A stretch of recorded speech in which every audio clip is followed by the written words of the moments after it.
Tadi lovernya ngangkat pakan berapa sak? Oh, Nugroho. Terima kasih Nugroho. Oh, ya. Terima kasih ya atas kesadarannya. Kalau nggak ada diskusi ya, teman-teman yang saya dimuliakan oleh Allah. Jadi yang pertama saya ceritakan ada sebuah anekdot yang mungkin bisa nanti diambil inspirasinya oleh teman-teman.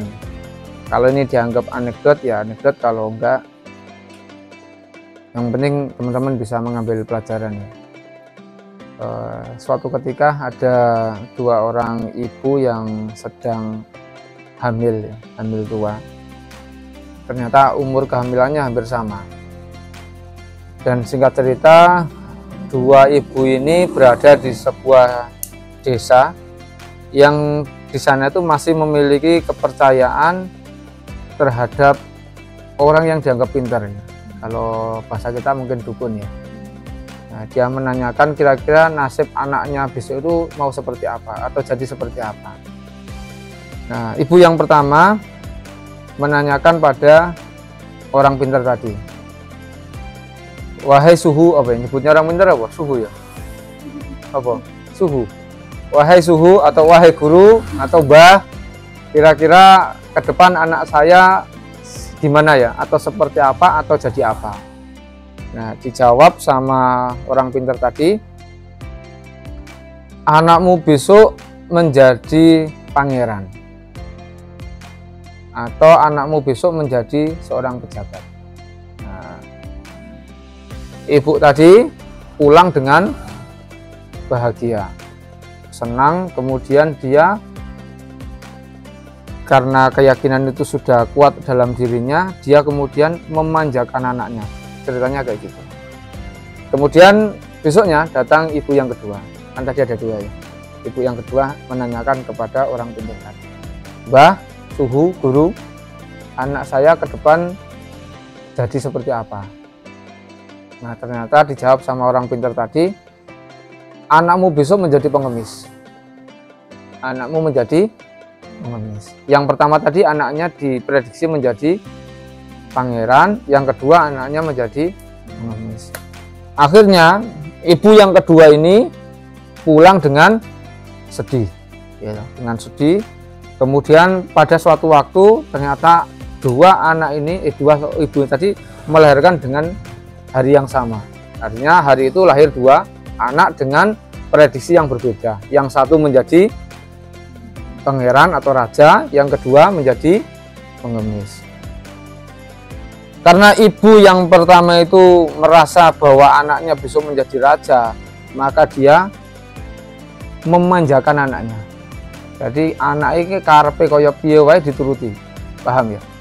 Jadi ibu tadi sudah punya keyakinan 100% bahwa besok dia akan enak, anaknya itu akan enak. Makanya ya ngapain harus susah-susah, wong dia memiliki keyakinan bahwa anaknya akan enak. Jadi dia yang lain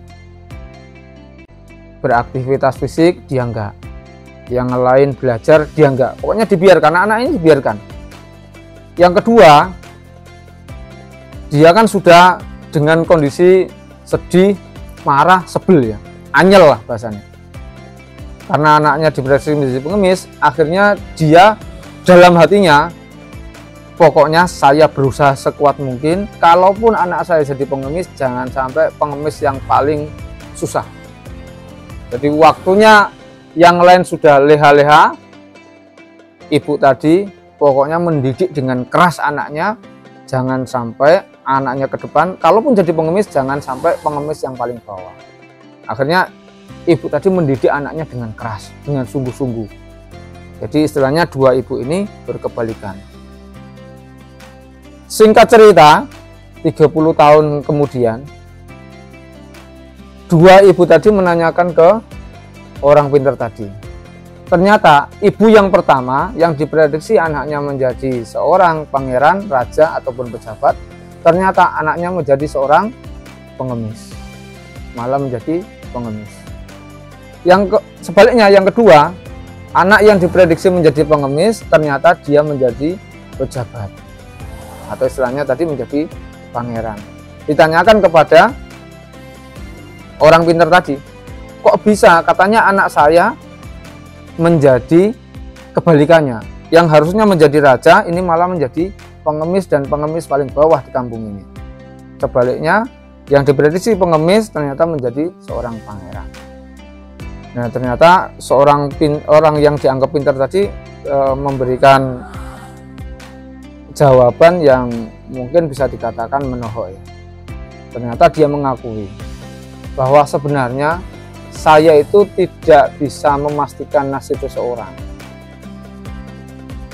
Saya hanya mengira-ngira. Jadi yang menentukan anak itu menjadi raja, pangeran atau pengemis itu orang pintar bukan. Yang kedua orang tua, iya ya. Nah, orang tua ya, artinya orang tua ini proses. Nah, yang ketiga itu anaknya sendiri. Nah, ini cerita yang pertama. Kemudian cerita yang kedua, ada yang sudah pernah mendengar dua anak kembar yang dimasukkan kamar yang berbeda? Sudah pernah dengar? Tak ceritakan ya, tak ceritakan aja ya, nanti teman-teman mengambil inspirasi sendiri. Ada dua anak kembar, kemudian ibunya ingin menaruh di kamar yang berbeda. Kamar yang satu itu full dengan mainan ya. Yang satunya itu tidak ada mainan dan hanya ditaruh kotoran kuda. Ada yang sudah pernah dengar? Sudah pernah dengar? Dewi? Anak yang pertama ditaruh blek, ditutup pintunya. Yang kedua dimasukkan blek, tutup pintunya. Setelah sekian menit terdengar suara tangisan, dan ternyata tangisan itu malah di ruangan yang penuh dengan mainan. Dibuka sama ibunya penasaran, ternyata benar nangis dengan sangat keras anak itu. Dan ditanyai, kenapa kamu menangis? Apa jawaban anak kecil? Mainannya banyak memang Bu, tapi saya tidak menemukan teman bermain. Jadi mainannya banyak tapi nggak ada teman bermain, ya percuma dong Bu, gitu loh. Kemudian yang kedua, kok ini kok nggak terdengar suara tangisan? Harusnya kan nangisnya harus banter ini. Wong yang ada mainan aja nangis, apalagi yang tidak ada mainan. Ternyata dibuka, ternyata anak ini sangat antusias untuk mengeruk-ngeruk lantainya, dan tidak terdengar suara nangis, dan dia sangat ceria. Ketika ditanyakan, kan penasaran ibunya, kok bisa dia malah seantusias ini padahal fasilitas nggak ada. Ketika ditanyai, jawabannya apa? Bu, kalau di sini di atas ini ada tai kuda, berarti di bawahnya itu ada kudanya. Maka dia ingin mencari kudanya di mana? Jadi inspirasi yang bisa kita ambil, ya memang yang menentukan kehidupan kita, terutama hari ini, bagaimana kita menyikapi kehidupan kita saat ini, ya tergantung kita. Kalaupun fasilitas itu banyak, kalau kita hanya melihat kekurangannya ataupun sesuatu yang tidak ada, maka kita akan ya kecewa yang kita dapatkan. Ya. Sebaliknya, kalaupun fasilitas nggak ada, manakala kita itu menemukan hal-hal positif ataupun hal-hal yang lain yang menurut kita membahagiakan, maka kehidupan kita akan tetap bahagia. Nah, ini dua mental yang menentukan ya. Jadi yang menentukan kita ke depan itu bukan siapa-siapa, ya kita sendiri. Nah, ini mental pecundang, ini mental pemenang. Satu hal yang menjadi ciri, dan itu biasanya sering disampaikan oleh motivator, salah satu ciri mental pecundang itu adalah dia menemukan 1000 alasan ataupun 1000 masalah di tengah satu solusi. Ya. Sebaliknya, mental pemenang itu ada satu karakter. Karakternya apa? Kebalikannya. Dia menemukan 1000 solusi di balik satu masalah. Berbeda ya. Jadi dia akan menemukan 1000 masalah di tengah satu solusi. Ini kan ada solusi, mainannya kan banyak. Tapi dia menemukan masalah yang lain. Sementara ini, masalahnya kan satu, nggak ada mainannya, tapi dia menemukan banyak solusi. Ya. Jadi mari kita hadapi hari-hari kita ke depan dengan perspektif baru ya. Kita selalu bersyukur, kita selalu berbahagia, kita selalu antusias menemukan hal-hal baru untuk mewujudkan apa yang menjadi keinginan kita. Gitu ya. dua anekdot apa dua cerita ini paham ya, bisa diambil inspirasinya ya. Ya intinya sekali lagi saya mesenkan ke teman-teman agar nantinya kita dimanapun dan kapanpun kita selalu menjadi problem solving. Kita selalu menemukan solusi meskipun masalahnya jelas di depan mata kita. Ya. Itu pengantar dari saya ya.